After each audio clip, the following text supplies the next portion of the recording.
Hello दोस्तों, कैसे हैं आप सब। आई होप आप सब ठीक होंगे। आज मैं एक्सप्लेन करने जा रही हूँ American horror suspense movie doll house को। तो शुरू करने से पहले अगर आपको मेरी वीडियोस पसंद आती है तो जल्दी से लाइक करें और कमेंट करें, जिससे मुझे मोटिवेशन मिलता है और मुझे पता भी चलता है कि आप लोग मेरी वीडियोस को पसंद करते हो। तो जल्दी से सब्सक्राइब भी कर दे। कहानी की शुरुआत में हम मिस्टर विनवर्ड से मिलते हैं, जिनकी डॉल्स बनाने की फैक्ट्री थी। विनवर्ड को यहाँ पर अपने लिए एक असिस्टेंट की जरूरत थी, जिसका उन्होंने न्यूज़पेपर में एडवर्टाइजमेंट भी किया था, जिसके चलते कोबी डेरम नाम की एक लड़की उनकी कंपनी में इंटरव्यू देने के लिए आती है। अंदर दिखाया जाता है कि मिस्टर विनवर्ड बड़ी ही बारीकी से डॉल बनने की पूरी ही प्रोसेस को देख रहे थे कि कैसे प्लास्टिक को मेल्ट करके डॉल के मोल्ड में उसे डालकर एक डॉल की शक्ल दी जा रही थी। प्लास्टिक बनने से उसकी पैकेजिंग तक की सारी प्रोसेस पर उनकी नजर रहती थी। उनकी नजरों से ऐसा लग रहा था जैसे उन्हें डॉल से बहुत ही खास मोहब्बत है। अब उनकी ऑफिस में कॉबी डेलम आती है, जिसका वो इंटरव्यू शुरू कर देते हैं और उससे पूछते हैं कि बताओ डॉल्स का इस दुनिया में क्या रोल है। कॉबी ने जवाब दिया कि डॉल्स बिल्कुल ही इंसानों की तरह है। गॉड भी इंसानों को डॉल्स की तरह ही दुनिया में भेजा है। उसके बाद सुनते ही वहां पर विनवर्ड फौरन उसकी बात को कट कर देता है और बोलता है कि डॉल्स तो मासूम होती है, इंसान तो गुनाह करते हैं और डॉल्स तो कुछ भी नहीं करती। खैर, ये कहने के बाद वो डोबी कैलम को वहां से घर जाने के लिए कह देता है। उसकी क्वालिफिकेशन ज्यादा होने के बावजूद वो उसकी जॉब रिक्वायरमेंट को रिजेक्ट कर देता है। हालांकि कॉबी ने उसे यकीन दिलाया था कि वो बहुत ही मेहनत करेगी और अपने आप को प्रूफ कर देगी। खैर, अब कॉबी जैसे ही घर जाने के लिए पीछे मुड़ती है, हमें दिखाया जाता है कि विनवर्ड के किसी आदमी ने उसे किडनैप कर लिया है। अब कॉबी को जब होश आता है तो वो विनवर्ड के पैलेस में थी, जिस पैलेस को ठीक डॉल हाउस की तरह ही डिजाइन किया गया था। इस टाइम उसके सामने विनवर्ड खुद बैठा हुआ था, जो उसे बताता है कि अगला पूरा हफ्ता वो यही इसी डॉल हाउस में रहकर गुजारेगी और उसे यहाँ पर गेम खेलना होगा। यहाँ पर उसे हर गेम में पार्टिसिपेट भी करना होगा। लेकिन कॉबी को ये सब में कोई भी इंटरेस्ट नहीं था। वो बहुत ही प्यार से इस बात को इनकार कर देती है। लेकिन विनवर्ड ने कहा कि उसके पास और कोई ऑप्शन भी नहीं है, जो कहा जाए उतना उसे करना ही पड़ेगा। कॉबी को उसकी बातें सुनकर बहुत ही डर लगता है। वो घबरा चुकी थी और यहाँ से भागने की कोशिश करती है, लेकिन विनवर्ड के सारे आदमी उसे पकड़ लेते हैं और उसकी भागने की कोशिश भी नाकामयाब हो जाती है। एक प्लान फेल होने के बाद कॉबी ने भागने के लिए दूसरे प्लान्स को यूज करना शुरू किया। उसने सारी विंडोज और दरवाजे देखना शुरू कर दिए जो कि बाहर की तरफ खुलते थे। लेकिन तभी पीछे से एक लड़की ने आकर कॉबी को बताया कि यह पैलेस पूरी तरह से शील्ड है। ये इसे डिजाइन इस तरीके से किया गया है कि इसके अंदर आने वाला कोई भी मेन दरवाजे के अलावा कहीं से भी बाहर ना जा सके। और वो ये सब इसलिए जानती थी क्योंकि उसने भागने की यहाँ से कई दफा कोशिश भी की थी। अब तक गोभी को ये पता नहीं था कि इस महल में कोई और भी कैद है, क्योंकि उसने अभी तक महल के अंदर सिर्फ बड़ी बड़ी डॉल्स के अलावा और कुछ भी नहीं देखा था। पीछे मुड़ने पर उसे पता चला कि ये बड़ी बड़ी डॉल्स असल में इंसान थे, जिनके मुंह पर मास्क लगा हुआ था और ये सब को विनवुड कॉबी की तरह ही किडनैप कर लाया था। इन कंपटीशन में हिस्सा लेने के लिए वहां पर मौजूद एक डॉल बताती है कि यहाँ पर होने वाला कंपटीशन असल में एक लड़की को सिलेक्ट करेगा जो कि आइडल होगी और विनवुड के बेटे की माँ बनेगी, और बाकी की जितनी भी लड़कियां उस कंपटीशन में हारेंगी या किसी भी गेम में अच्छा परफॉर्म नहीं करेंगी तो उसे वे लोग बहुत ही ब्रूटली मार डालेंगे। ये सभी लड़कियों को किडनैप करने के बाद यहाँ पर लाया गया है, तो सभी यहाँ से भागने की कोशिश की थी, लेकिन वो लोग कामयाब नहीं हो पाए। यहाँ पर बताती है वो लड़कियाँ कि तुम भी यहाँ से नहीं भाग पाओगी। विनवुड एक बहुत ही परफेक्ट इंसान है। उसे अपनी जिंदगी में हर चीज परफेक्ट चाहिए। जैसे कि एक डॉल हाउस में सब कुछ परफेक्ट होता है, वैसे ही 2 साल पहले उसे जो पता चला कि उसकी वाइफ उसे चीट कर रही है, तो उसने उन दोनों को ही कुएं में फिकवा कर मरवा डाला। अब यहाँ पर वो लड़की बताती है कि विनवुड आने ही वाला है, क्योंकि बेल बज रही थी। उन्हें जल्दी से किसी डॉल की तरह तैयार होना होगा। बेल के बजते ही ये लोग एक खास रूम में जाते हैं जहाँ बहुत सारे कॉस्ट्यूम रखे हुए थे, जिनमें से हर लड़की अपने लिए एक कॉस्ट्यूम सिलेक्ट कर पहन लेती है और फिर किसी डॉल की तरह मस्त सी खड़ी हो जाती है। कोबी ने एक क्लाउन यानी कि एक जोकर का कॉस्ट्यूम पहना हुआ था।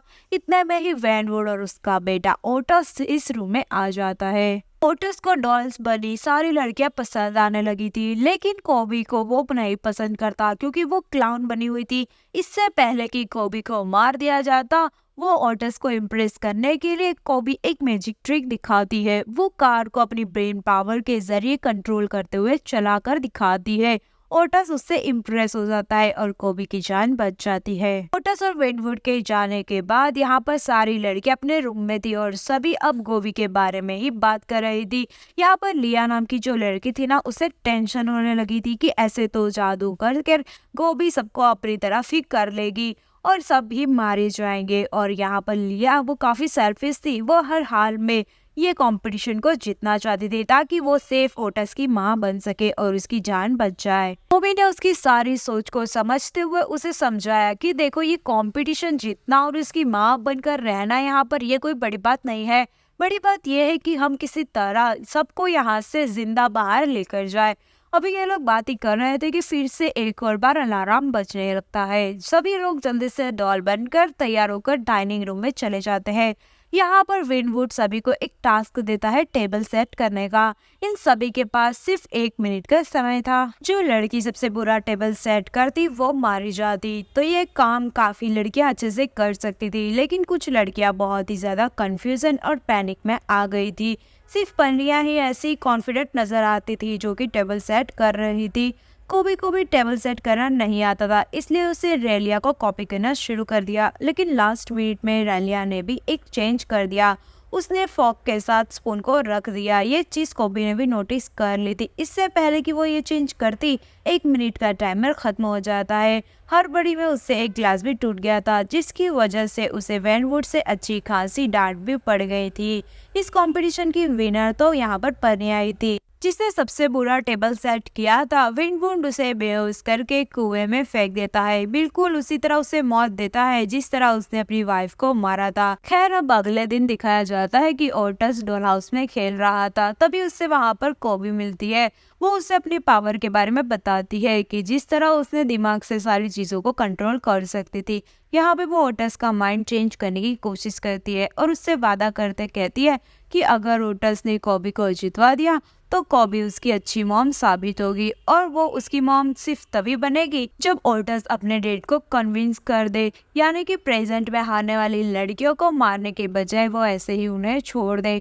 अब दूर खड़ी परनिया इन दोनों पर नजर रखी हुई थी। उन्हें इन दोनों की बातें तो नहीं सुनाई देती, लेकिन हाँ, उसे ये लग रहा था कि कोबी ओटस को अपनी तरफ कर रही है, क्योंकि उससे उसके जीतने के चांसेस खत्म हो रहे थे। यहाँ पर रात को दिखाया जाता है कि ओटस विनवुड से बात करने के लिए आया है कि वो सभी लोगों को छोड़ दे और वो उसे कोबी अपने मॉम के तौर पर पसंद आ गई है। लेकिन उससे पहले कि वो ये सारी बातें विनवुड से बरता, यहाँ पर वो नोटिस करता है कि विनवुड अपने बिजनेस की वजह से बहुत ही परेशान है और वो और भी परेशान ना हो जाए, इसलिए ओटस उससे कोई भी बात नहीं करता। अब अगली सुबह एक और बेल बजती है। इसका यही मतलब था कि कंपटीशन शुरू हो गया था, जिसमें सभी लड़कियों को शर्ट्स दी जाती है और उन्हें उन पर स्प्रे कर कर प्रेस करना था। सभी लोग अपने काम में लग जाती है और फिर इनका टाइम खत्म हो जाता है।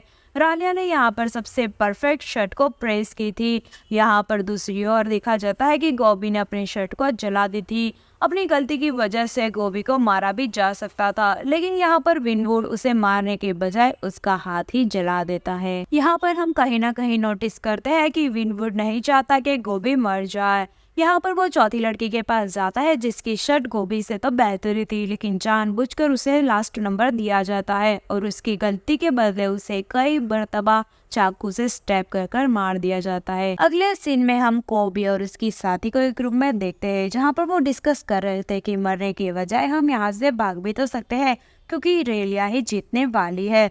यहाँ पर कोबी अपनी साथी को ये भी बताती है कि वो ओटस को अपनी माइंड पावर से मैनिपुलेट करने की कोशिश कर रही है ताकि वो कोबी को ही जिता पाए और कोबी बाकी सबको यहाँ से फ्री करने में मदद करे। उनकी ये सारी बातें वहाँ पर दूर खड़ी एलियस सुन रही थी। यहाँ पर कोबी को भी पता चल जाता है कि एलियस उनकी बातें सुन रही है, इसलिए कोबी भागते हुए डॉल रूम में जाती है और अंदर जाकर कुछ ढूंढने का शुरू कर देती है। इतने में हम देखते हैं कि एलिस वहाँ पर कोई नोकीली चीज लेकर कॉबी के रूम में आती है और उसे पीछे से स्टैब करती है। लेकिन फिर बाद में रिवील होता है कि वहाँ पर कॉबी नहीं थी बल्कि एक स्टैचू था, क्योंकि कॉबी ने पहले ही रैली को भांप लिया था कि वो क्या करना चाहती थी। यहाँ पर वो उसे समझाती है कि हमें मरने और जीतने के अलावा भी बहुत सारा ऑप्शंस दिख रहे हैं जिसे हमें आजमाया जा सकता है। कॉबी यहाँ पर उसे बताती है कि मेरे पास एक प्लान है कि जब विनवुड और ओटस आएंगे तब हम बिल्कुल ऐसे ही डॉल्स को पुतलों की तरह खड़ा कर देंगे। जब विनवुड उनके सामने आएगा तो वो डॉल से ही बातें करता रहेगा, उसे पता ही नहीं चलेगा कि हम उसके सामने नहीं है, और इस चीज का फायदा उठाकर हम मेन डोर से भाग जाएंगे। अब सीन यहाँ से कट होता है और हमें दिखाया जाता है कि ओटस अपने घर में यहाँ पर उसके डैड और मैनेजर को बात करते सुनता है कि बाकी लड़कियों का वो आखिरी टेस्ट यानी कि ट्रस्ट का टेस्ट लेने वाला है। अब विनवुड डॉल हाउस के अंदर आता है और इनके नए कंपटीशन के लिए बेल बजाता है। यहाँ पर उनको यही टाइम था अपने प्लान को एग्जीक्यूट करने के लिए। सारे लोग विनवुड को धोखा देने के लिए उसकी बताई हुई जगह पर स्टैचू रख देते हैं, जिसके बाद कॉबी और टैली अपनी माइंड की पावर से डॉल को अनलॉक कर देते हैं और तीनों यहाँ से उनको झांसा देते हुए निकल जाते हैं। कॉबी को यहाँ से जाना अच्छा नहीं लग रहा था क्योंकि उसने ओटस को अच्छी मोम बनने का वादा किया था। रेलिया को वो अपने साथ कहती है कि क्यों ना हम ओटस को भी साथ ले चले। तब रेलिया जवाब देती है कि तुम्हें ही मुबारक हो तुम्हारा अच्छी मोम बनना, मैं तो यहाँ से जा रही हूँ, और वो वहाँ से भाग जाती है। उसके साथ उसकी दूसरी साथी भी वहाँ से भाग जाती है। लेकिन यहाँ पर होता यह है कि विनवुड के सिक्योरिटी उन्हें पहले ही देख चुका था, इसलिए वो पहले तो दोनों को ही शूट कर मार देता है। बच जाती है तो सिर्फ कॉबी, क्योंकि वापस अपना वादा पूरा करने के लिए आई थी। उसकी वफादारी देखते हुए यहाँ पर विनवुड ने फैसला किया था कि वही कॉबी को अपने ओटस बेटे के लिए बेस्ट मॉम के तौर पर एक्सेप्ट करेगा। अब सवाल यह था कि यहाँ पर विनवुड को दूसरी लड़कियों के भागने के बारे में कैसे पता चला। असल में उन्होंने वही बड़ी बड़ी डॉल्स के अंदर माइक्स को छुपाकर रखा हुआ था। यहाँ पर विनवुड उनके सारे प्लान के बारे में पहले ही जानता था, इसलिए उसने आखिरी टेस्ट ट्रस्ट का टेस्ट रखा था जिसमें कॉबी पास हो गई थी। फाइनली वो ओटस की मॉम बनने के लिए रेडी थी, लेकिन यहाँ पर विनवुड उसे डॉल बनाने का फैसला ले लेता है क्योंकि वो अगर डॉल होगी तभी अच्छी मदर बन सकेगी। इसलिए अब कॉपी को एक मशीन पर लिटा दिया जाता है जिसके अंदर प्लास्टिक मेल्ट कर बड़ी बड़ी डॉल्स बनाई जाती थी। कॉबी यहाँ से जाना चाहती थी, इसलिए वो अपनी पावर का इस्तेमाल करती है और लाइट्स फ्लिकर करने लगती है, लेकिन वो अपने आप को नहीं छुड़वा पाती। और फिर सीन कट होकर दिखाया जाता है कि कॉबी एक तरह से डॉल की शक्ल दी जाती है, यानी कि कॉबी को डॉल बना दिया गया था। वो विनवुड और ओटस की खिदमत कर रही थी। एकदम से विनवुड का चाय का कप उछलकर छत से लगता है और हम देखते हैं कि घर में 2 विचेस यानी जादूगरनियां आई थी। कॉबी ने उन्हें अपनी पावर की मदद से यहाँ पर बुलाया था। वो कॉबी का प्लास्टिक का रैप तोड़ देती है और उसे वापस इंसान बना देती है। ये लोग कॉबी को यहाँ से बचाकर ले जाने वाले थे। एक विशेष कॉबी को अपने साथ चलने को कहती है, लेकिन जाने से पहले कॉबी ओटस को भी अपने साथ चलने को कहती है क्योंकि वो ओटस की अच्छी मॉम बनना चाहती थी। इस टाइम पर विनवुड कुछ भी बोल नहीं सकता था क्योंकि विचेस ने अपनी पावर से उन्हें फ्रीज कर दिया था। जाने से पहले एक विचेस उसकी सेक्रेटरी के साथ डॉल हाउस को ही जला देती है और फिर स्टोरी के लास्ट सीन में हम देखते हैं कि ओटस कॉबी के साथ ही एक मेंशन में रहता है। यहाँ पर कॉबी ओटस से कहती है कि तुम अपना पुराना नाम भूल जाओ क्योंकि आज से तुम्हारा नाम चार्ल्स है और मैं तुम्हारी मदर हूँ। ये सुनते ही वो हाँ में सर हिलाता है और ये देखते ही कहानी यहाँ पर खत्म हो जाती है।